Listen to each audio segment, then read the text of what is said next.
Shalom Bracha, voilà, on va faire un cours sur la paracha de la semaine. Quel rapport, donc c'est la 38e paracha de la paracha, de la Torah, c'est la paracha Korah. Quel rapport entre le chiffre 38 et Korah? Donc voilà, pour synthétiser tout ça, donc la paracha, c'est que Korah c'est le cousin de Moshe, il se rebelle contre Moshe, il rassemble avec lui 250 membres de la grande assemblée et les encourage aussi à se, les influences pour se rebeller aussi contre Moshe. Et il se plaint parce que Moshe il a pris Aaron comme Kohen Gadol, son frère, et que lui il est le roi. Il dit pourquoi vous serez plus que nous? On a tous reçu, on a tous vu le dévoilement de Dieu. Dieu nous a tous parlé au Mont Sinaï, etc. On est saint, on est Kadosh. Comme vous, Kadosh c'est Mouvdal, être séparé. On est comme vous, pourquoi ce serait vous et pas nous? Voilà grosso modo les grandes lignes. Et ce qui est intéressant de voir, c'est qu'on voit, apparemment on nous dit que c'est quelqu'un de mauvais, et on voit qu'il porte le nom d'une paracha. Et c'est un grand truc, même Moshe lui-même, il n'a pas son nom dans le nom d'une paracha. Alors comment c'est possible qu'il porte le nom qu'il a le mérite d'avoir le nom d'une paracha, la paracha Korah? Alors pour expliquer ça, ben, en vérité c'est très simple. C'est qu'en vérité l'idée elle est simple, c'est-à-dire que ces âmes-là, d'accord, c'était des âmes d'Atsilut. Les âmes d'Atsilut c'est des âmes très élevées. Ils sont comme les Havot. Les Havot c'est Abraham, Israël, Yaakov, ils sont qualifiés de Markaba, de véhicule pour Dieu. C'est quoi un véhicule? Il n'a pas de volonté propre. Donc à l'image d'un véhicule, ils n'ont pas de volonté propre. Donc en vérité, ils sont complètement dirigés par Dieu. Alors pourquoi ils se révoltent contre Moshe? Justement.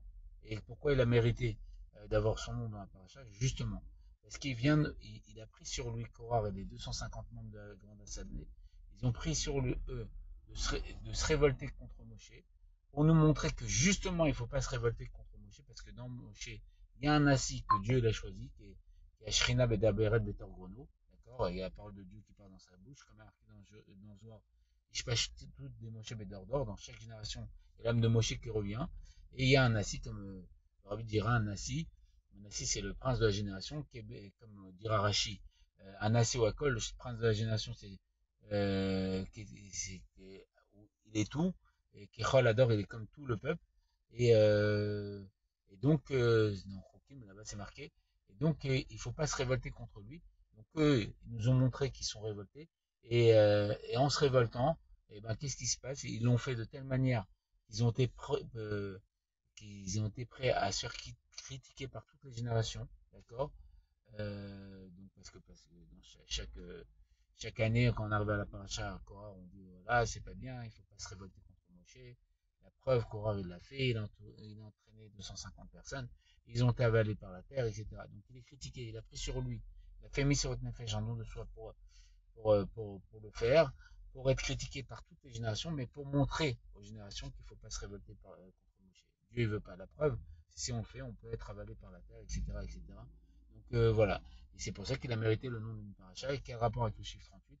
38 en vérité, le 38 c'est le chet. Le chet c'est la chorma, la sagesse divine. Comme il y a marqué Kula ben chorma, etc. Dieu il a tout fait par sa sagesse. Et le lamed, donc on a, lamed c'est la lettre la plus haute la plus haute et la plus grande de la Torah, ça représente le date, la compréhension. Et la compréhension, c'est les malas adenketz, du tout en haut, jusqu'à ne plus savoir, et les matas adentartik, tout en bas jusqu'à la finalité. Et donc, en vérité, la chorma, cette nekuda, cette sagesse de ne pas se révolter contre Montpellier, mais il a dévoilé dans les niveaux les plus hauts jusqu'au niveau les plus bas parce qu'on l'étudie chaque année dans la paracha et il a éclairé tout le peuple juif de ne pas faire ça et c'est pour ça qu'il a mérité d'avoir son nom dans la paracha. Yechia Melech, Bracha Vatzlacha, on se retrouve au troisième minute. Ken Yechi Ratzon.